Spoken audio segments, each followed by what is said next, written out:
विजयते श्री त्रिभंगी राय प्रभु आचार्य वाच्य प्रणमामि भाष्य निबंध सुबोधने स्थात्राशयास्ताः मत्स्वान्तमागत्य कृपाप्लुपास्तां मदीय वाचां वचन्तुलं कृतिं नमः श्रीवल्लभाचार्य चरणाब्जनखेन्दवे कलकलमशघातिन्ये तद्वर्ण्ये चरम नमः। सो यमनाष्टक पे अपन जो है वो श्री हरिराय जी की विवृत्ति देख रहे हते। वहाँ में दूसरो श्लोक अपनो चल रहे हतो।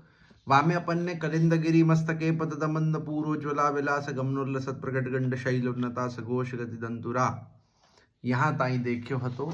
अब यासु आगे समधिरूढ़ दौलतमा मुकुंद रतिवर्धिनी जयति पद्म बंधो सुता। यहाँ पे अपन देखें सो कहे हैं असमधि रूढ़े वेति पदच्छेदे अकारस्यापि प्रतीयमानत्वाद समधि रूढ़त्वमपि व्याख्येयम् तथा च समधि रूढ़ेव समधि रूढ़ दौलोत्तमा यतो दोलादिरोपे ही रोहेपि न तथा प्रतीति भगवत सामुख्य गमने तद्भाव वैवश्येन गमन मात्र स्फूर्तिया आरोह्य दोला स्फूर्ते रस समधिरूढ़े वेत्युक्तम् ततो भूमावागत्येति यथा भगवतो मथुरातो व्रजे समागतस्यैव स्वामिनी भाववर्धकत्वं तथा रविमण्डलादाविर्भूय कलिन्दपर्वतोपरि पतित्वा ततः कालिन्दीं स्वप्रविष्टां विधाय व्रजभूमौ समागताया एव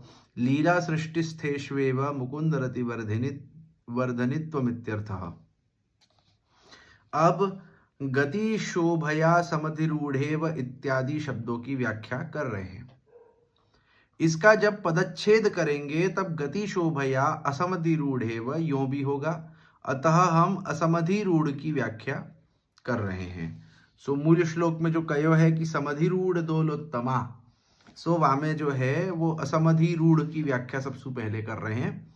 इसका पूरा अर्थ ये होगा कि यद्यपि श्री यमुना जी असमधिरूढ़ ही हैं, यानी कि किसी दोले या पालकी पर विराज कर नहीं पधार रही हैं, किंतु विषम भूमि पर ऊंची नीची होती हुई यों प्रतीत होती है मानो किसी दोले या पालकी पर विराज कर पधार रही हो। क्या कह रहे हैं कि देखियो जाए तो श्री यमुना जी जब कलिंद पर्वत सु ब्रज की ओर पधार रही हैं, सो वह समय आप कोई पालकी के ऊपर विराज के नहीं पधार रही है, परंतु काहे कि आपको जो पधारवे को मार्ग है वहाँ में जो है वो भूमि जो है वो ऊंची नीची है। काहे कि यासु पहले अपन ने देखो कि वहाँ जो है वो बड़े छोटे पत्थर हैं, शिलाएं हैं। सो वाके वजह सु या प्रकार सु आपको जल जो है वो प्रतीत हो रहे है जैसे आप कोई पालकी के ऊपर विराज करके पधार रही हो। और यदि किसी दोले पर भी विराज कर पधार रही हो तो भी भगवान के सन्मुख होने की उत्कंठा में उस भाव से विभल होती श्री यमुना जी को केवल भगवत सन्मुख जाने की शीघ्रता है, उन्हें अपने किसी दोले का भी ध्यान नहीं है। अतः प्रभु चरणों ने अपनी व्याख्या में उनके लिए असमधिरूढ़ेव दोलोत्तमा भी कहा। सो क्या कहे हैं कि अब पहले तो ये कहो कि श्री यमुना जी कोई पालकी के ऊपर विराज के नहीं पधार रही हैं, वो तो आपको पधारवे को जो मार्ग है वहाँ में जो है ये ऊपर नीचे भूमि है, बड़ी छोटी शिलाएं हैं, वाके वजह से ऐसो प्रतीत हो रहे है कि आप पालकी ऊपर विराज के पधारे हैं। ये एक बात। दूसरी बात कहे कि अगर ऐसो भाव भी करे कि श्री यमुना जी पालकी ऊपर विराज करके पधार रही हैं तो श्री यमुना जी को अपने प्रियतम प्रभु सु मिलवे की इतनी आतुरता है और वाके वजह से श्री यमुना जी इतनी शीघ्रता सु पधार रही हैं कि आपको ये भी भान नहीं है कि आप कोई पालकी के ऊपर विराज रही है। आप भूल चुकी हैं। आपको जो आपके मन में केवल यह बात को विचार चल रहा है कि कितने अधिक सु अधिक बेगी से मैं अपने प्रियतम सु मिल पाऊं।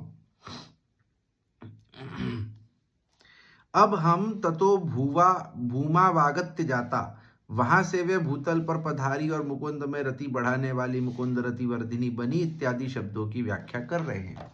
सो हमने जो है वो समधिरूढ़ दोलोत्तमा देखियो। अब आगे कहें मुकुंद रतिवर्धिनी। सो वाको अर्थ कहें। इस वाक्य से प्रभु चरणों को यह कहना है कि जैसे भगवान मथुरा से व्रज पधारने के पश्चात ही ब्रज स्वामिनियों के भाव की वृद्धि करने वाले बने, ठीक वैसे ही श्री यमुना जी भी रविमंडल से आविर्भूत होकर कलिंद पर्वत के मस्तक पर गिरकर और वहां से कालिंदी को अपने में समाविष्ट करके ब्रजभूमि पर आकर ही लीला सृष्टि के जीवों के लिए मुकुंद में रति बढ़ाने वाली मुकुंद रति वर्धिनी बनी। सो क्या कहे हैं कि जा प्रकार सु प्रभु प्रगटे तो मथुरा में, परंतु जब मथुरा सु आप गोकुल पधारे, ब्रज पधारे, मथुरा जो है वो ब्रज क्षेत्र सु अलग गिनी हो जाए है, मथुरा तीर्थ क्षेत्र गिनी हो जाए और ब्रज जो है वो प्रभु को लीला क्षेत्र गिनी हो जाए। तो प्रभु जब मथुरा सु ब्रज को पधारे, मथुरा सु गोकुल को पधारे, वाके बाद जो है आप ब्रज भक्तन की, ब्रज स्वामिनियन के भाव की वृद्धि करवे वारे बने। मथुरा में तो आप ब्रज स्वामिनियन की के भाव की वृद्धि तो नहीं कर रहे थे, जब मथुरा सु आप ब्रज को पधारे, गोकुल को पधारे, तब आप ब्रज स्वामिनीन के जो भाव है उनकी वृद्धि करवे वारे बने। वही प्रकार सु श्री यमुना जी जब कलिंद पर्वत सु भूतल ऊपर पधारी हैं, सो तहां आप पधारी हैं, परंतु ब्रज भक्तन के भाव की वृद्धि आपने कब करी है? जब आप ब्रज में पधारी है। सो कलिंद पर्वत सु तो आप पधारी, परंतु मुकुंद रतिवर्धिनी आप ब्रज में आकर के भई हैं, कि ब्रज में जब आपको प्रवेश भयो तब जो है वो आप मुकुंद रतिवर्धिनी भई, कि जहां आपके दर्शन मात्र सु जो है वो ब्रज भक्तन को प्रभु के भाव में वर्धन हुए हैं। मुकुंद रतिवर्धिनीत्यत्र षष्ठी समासो ज्ञेयः तथा च मुकुंदस्य भगवतः स्वामिनीषु रतिवर्धिनी तस्या उभय संबंधिनित्वादिति भावः रतिवर्धन वर्धिनित्वे हेतुरेव यतो रसाकर सखस्य सुतेत्यादिना निरूपितः। मुकुंद रतिवर्धिनी पद में षष्ठी तत्पुरुष समास समझनी चाहिए। यद्यपि मुकुंद रतिवर्धिनी का सामान्य अर्थ होता है मुकुंद में रति को बढ़ाने वाली, परंतु श्री हरिराय चरणों को मुकुंद की रति जीवों के प्रति बढ़ाने वाली यह अर्थ उचित लगता है, और इसी कारण वे इस पद में षष्ठी तत्पुरुष समास करनी बता रहे हैं। सो क्या कहे हैं कि देखियो जाए तो मुकुंद रतिवर्धिनी, या को सीधो अर्थ क्या होवे है कि मुकुंद में रति को बढ़ाए वे वारी। मुकुंद में, मुकुंद कौन? भगवान। तो मुकुंद में रति को बढ़ाए वे वारी। सो श्री यमुना जी जो है वो मुकुंद में, भगवान में हमारी रति, हमारो प्रेम बढ़ावे है, ये अर्थ बने। परंतु श्री हरिराय जी जो है या में षष्ठी तत्पुरुष समास को प्रयोग करके वही मुकुंद रतिवर्धिनी को अर्थ क्या करे हैं कि मुकुंद की रति जीवों के प्रति बढ़ाई वे वारी। पहलो अर्थ क्या हुए है कि जीव जो हैं उनको प्रेम प्रभु के प्रति बढ़ाए वे वारी, और श्री हरिराय जी या प्रकार कुअर्थ करें कि प्रभु को प्रेम जीव के प्रति बढ़ाए वे वारी, कि यमुना जी जीव को प्रभु सु प्रेम नहीं करवा रही है, बल्कि प्रभु को जीव सु प्रेम करवा रही है। काहे कि जीव प्रभु सु प्रेम करेगो तो कभी ना कभी ऐसो चांस होवे है कि वो वह प्रेम को छोड़ दे, परंतु जब भगवान अपने भक्त सु प्रेम करेंगे सो भगवान कभी वाको नहीं छोड़ेंगे। जा प्रकार सु जो श्री महाप्रभु जी की एक वार्ता में आवे है कि जब आप जो है वो नदी के ऊपर सु चल के पधारवे लगे तो आपने अपने सेवक को कही कि तू मेरो हाथ पकड़ ले और मेरे पीछे पीछे आ जाइयो। तो वह सेवक ने कहो कि जे अगर मैं आपको हाथ पकड़ूंगो तो वहाँ में रिस्क है कि कभी भय के वजह से मैं आपको हाथ छोड़ दूं, परंतु आप अगर मेरो हाथ पकड़ोगे तो मुझको ये भरोसा है कि आप कभी मेरो हाथ नहीं छोड़ोगे। सो वही प्रकार सु श्री हरिराय जी या प्रकार को अर्थ जो है वो श्री यमुना जी के प्रति ले रहे हैं कि श्री यमुना जी भक्तन को भाव, भक्तन में प्रभु के प्रति प्रेम को भाव बढ़ाए वारी नहीं है, बल्कि प्रभु में भक्तन के प्रति भाव को बढ़ाए वारी है। सो और षष्ठी समास करने पर इस पद का अर्थ होगा श्री यमुना जी तो मुकुंद भगवान की रति ब्रज स्वामिनियों के प्रति बढ़ाने वाली है। सो यमुना जी जो है वो प्रभु के मन में ब्रज स्वामिनीन के प्रति भाव को बढ़ावे है, या प्रकार सु अर्थ बने। तात्पर्य यह कि श्री यमुना जी के कारण मुकुंद भगवान की रति ब्रज स्वामिनियों के प्रति बढ़ जाती है। सो श्री यमुना जी के कारण सु ही प्रभु के हृदय में ब्रज स्वामिनियन के प्रति, ब्रज भक्तन के प्रति भाव और प्रेम अधिक बढ़े है। ऐसा इसलिए क्योंकि श्री यमुना जी का संबंध तो भगवान एवं गोपिकाओं दोनों से है। सो ऐसा क्यों होवे है? श्री यमुना जी के कारण जो है वो प्रभु के मन में गोपिकान के प्रति भाव कैसे बढ़े है? काहे कि श्री यमुना जी जो है वो प्रभु सोहु संबंधित है, ब्रज भक्तन सोहु संबंधित है, दोनों उनको संबंध है। दोनों उनकी मध्या के रूप में श्री यमुना जी हैं कि जहाँ श्री यमुना जी मध्या होवे और एक तरफ प्रभु और एक तरफ ब्रजभक्त होवे हैं। और श्री यमुना जी मुकुंद रतिवर्धिनी क्यों है, इसका हेतु तो प्रभु चरणों ने कारण की वे रसाकर सूर्य की पुत्री है इस वाक्य द्वारा पहले निरूपित किया ही है। सो श्री गोसाई जी आपको कही चुके हैं कि श्री यमुना जी मुकुंद रतिवर्धिनी क्यों है, कहीं की वाको एक कारण ये हु है कि जो रसात्मक कमल है वाको जो मित्र सूर्य है, वाकी पत्नी श्री यमुना, वाकी पुत्री जो है, क्षमा करें, वाकी पुत्री जो है श्री यमुना जी है। सो यासु जो है काहे की कमल जो है वो रसात्मक है, यासु श्री यमुना जी हु रसात्मिका है, यासु श्री यमुना जी मुकुंद रतिवर्धिनी है, या प्रकार से श्री गोसाई जी ने हु कहो हतो। सो यहाँ जो है अपनो दूसरो श्लोक पूरो होवे है। अब अपन तीसरे श्लोक पे बढ़े तो तीसरो श्लोक आ रहे है भुवम भुवन पावनिम मदिगता मनिकस्वनैः प्रियाभिरिव सेविताम शुकमयूर हंसादिभिः तरंग भुजगंगण प्रगण मुक्तिका वालुकान्वितं बत सुंदरीम नमत कृष्ण तुर्य प्रियाम। सो कहें कि भुव्यागता या धर्मानिति भुव्यागमनम हि भगवतो रतिवर्धनाय तत्र च ये धर्मास्तदनुकूला अपेक्ष्यन्ते विभावादि सामग्री सेविका साहित्य स्वरूप सौंदर्यादयस्ता नित्यर्थः प्रयोजनमिति रविमंडलाद भुव्यागमन प्रयोजनमित्यर्थः भुवनेति भुवनं लोकः सर्वोपि लीला सृष्टिस्थ तदितिरिक्त रूपस्तस्य भगवत भावान्य भाव राहित्य संपादन भगवत सेवनार्ह शरीर संपादनाभ्याम पावनिम शोधिका मित्यर्थः। अब भुव्यागता या धर्मान इत्यादि शब्दों वाक्यों की व्याख्या करते हैं। इसका अर्थ यह है कि श्री यमुना जी भगवान की रति बढ़ाने के लिए भूतल पर पधारी हैं। सो मुकुंद रतिवर्धिनी करवे को जो शहरिराय जी ने अर्थ कियो है वाक्य हिसाब से अपन यहाँ समझ सके कि श्री यमुना जी भूतल पर क्यों पधारी है, भगवान की रति बढ़ावे के लिए, भक्तन के प्रति भगवान की रति बढ़ावे के लिए श्री यमुना जी पधारी है भूतल ऊपर। और एक दूसरो अर्थ भी जो अपन ने देखियो कि भक्तन में जो है वो भगवान के प्रति रति को बढ़ावे के लिए भी पधारी है। अब रति बढ़ाने के लिए जिन अनुकूल धर्मों की अपेक्षा और आवश्यकता है जैसे विभाव आदि सामग्री सेविकाओं का साहित्य रूप सौंदर्य इत्यादि इत्यादि श्री यमुना जी में विद्यमान उन सभी धर्मों को इस श्लोक में बताया जा रहा है। सो क्या कह रहे हैं कि श्री यमुना जी भूतल पर क्यों पधारी हैं कि भगवान में रति को बढ़ावे के लिए। अब जो है रति को बढ़ावे के लिए कछुक वस्तु उनकी आवश्यकता पड़े है, कछुक भाव की आवश्यकता पड़े है, कछुक विभाव श्रृंगार इत्यादि की जो है वो आवश्यकता पड़े है। सो कहे हैं कि सेविकाओं का साहित्य के रति बढ़ावे के लिए श्री यमुना जी को सेविकाओं की हु आवश्यकता है, वाके साथ साथ स्वरूप सौंदर्यता की हु आवश्यकता है। सो ये सभी को वर्णन अब या श्लोक में करें हैं। श्री प्रभु चरणों के प्रयोजम शब्द का अर्थ है श्री यमुना जी के सूर्य मंडल से भूमि पर पधारने का प्रयोजन क्या है।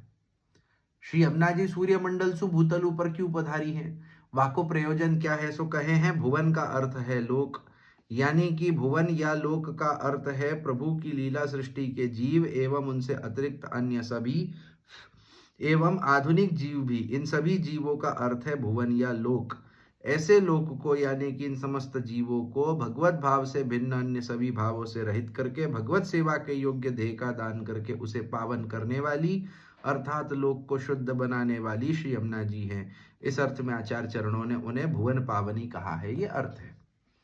सो क्या कहें कि श्री यमुना जी भूतल ऊपर क्यों पधारी हैं। सो कहे भुवम भुवन पावनिम, कि या भूमि को या भुवन को पावन करवे के लिए आप पधारी हैं। सो भुवन माने क्या।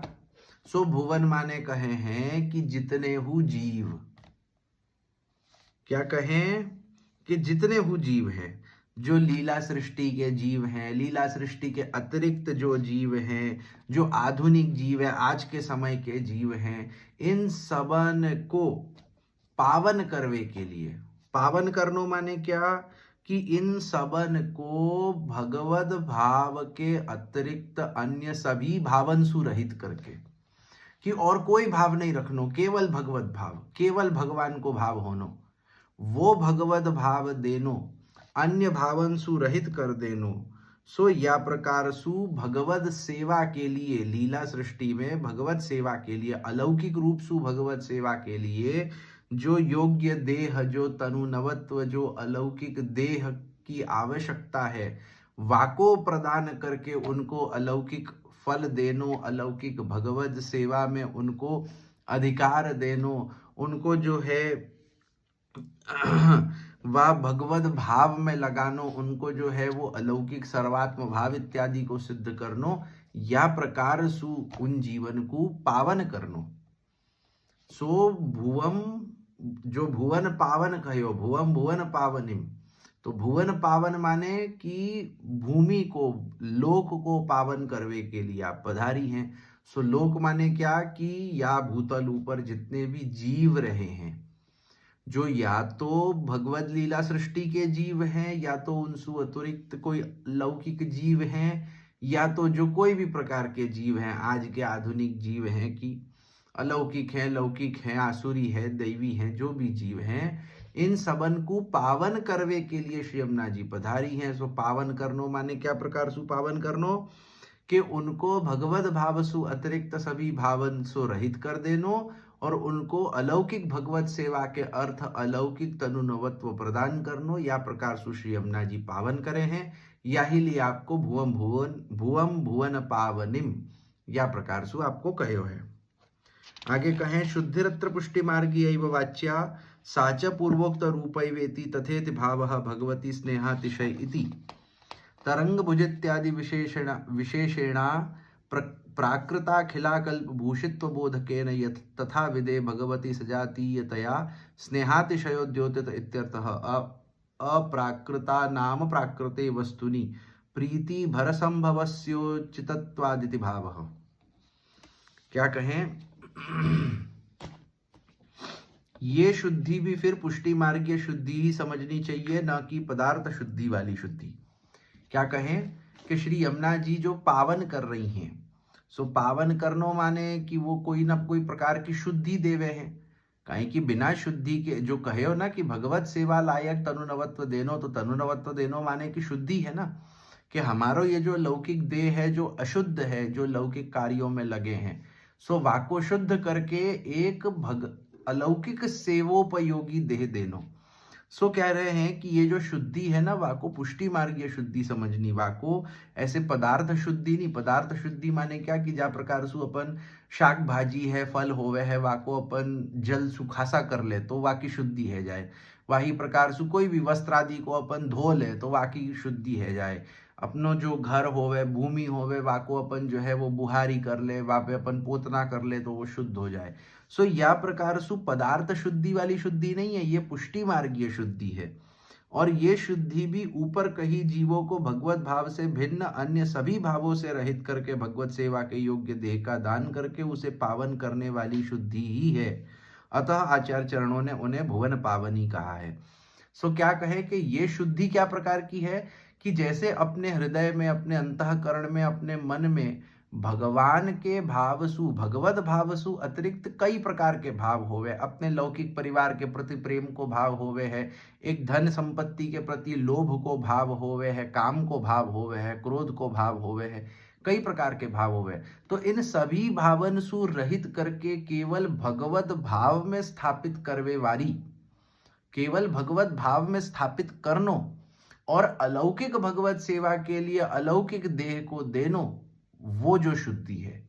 कि यहाँ भूत शुद्धि जा प्रकार सु अपन देखे वस्तुअन की शुद्धि की वाको खासा करके करनो, या वाको जो है वो कई प्रकार सु धूप आदि दिखानो, सूर्य को दिखानो, वासु भी शुद्धि होवे। अग्नि पे तपानो, जैसे सुवर्ण होवे वाको अग्नि पे तपावे तो वो शुद्ध होवे।